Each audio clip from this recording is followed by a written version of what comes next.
My name is Michael Nolan. I got into music when I was probably 4 or 5. My grandmother purchased an organ for the family.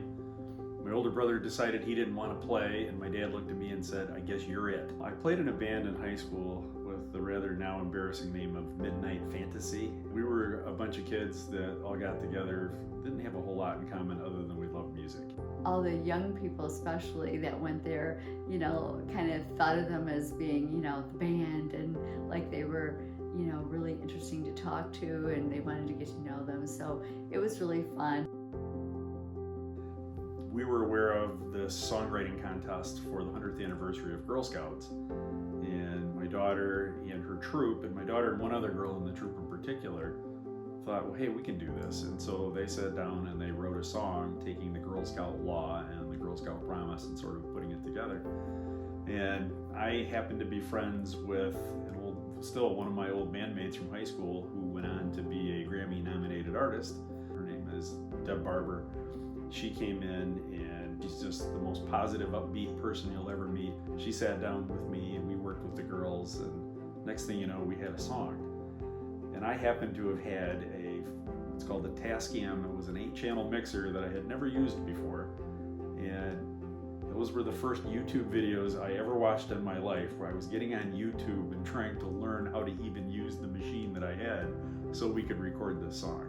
He just devoted as much time as he needed to working with friends and working with the girls, and building their confidence, and just having a we can do this type of an attitude. The moment I heard it, it was a catchy little tune that I thought this would be exactly what the Girl Scouts would be looking for. It was quite an amazing moment for the girls when their troop leader called and said that they had been selected and that they were going to go to Washington, D.C.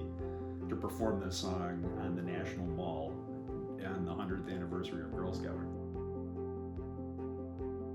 I played music all my life, but it had never been anything that was ever going to be outside of really the Metro Detroit area. We had no idea really for Deb Barber and I, who were the adults working with the girls, had no idea what was about to happen.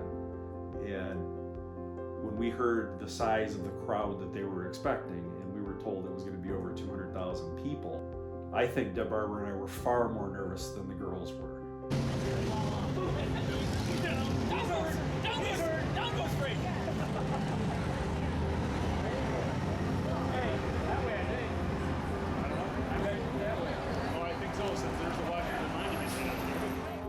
When the moment finally arrived and we got to Washington, D.C. to go up on that stage, and this is a full-blown stage that you would see at any concert arena, and she and I stepped out onto the stage, and she's a seasoned musician, and I think she was taken aback by it all because it was a sea of people in front of us.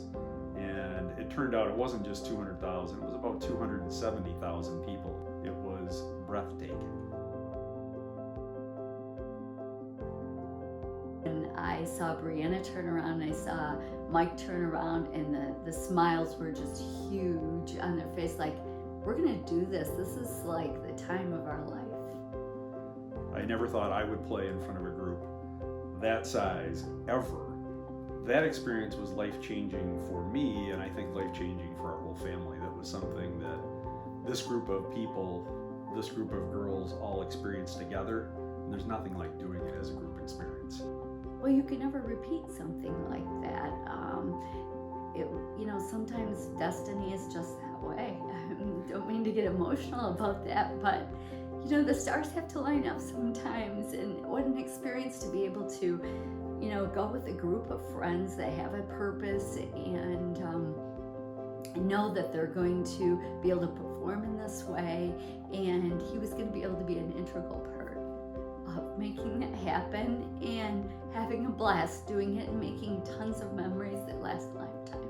To have that experience with my daughter and her friends and all of their families that we will talk about till the day we die. I mean, it was incredible. I get goosebumps thinking about it right now. To be up there sharing a stage with nationally known, very well established musicians was just something we'll never forget.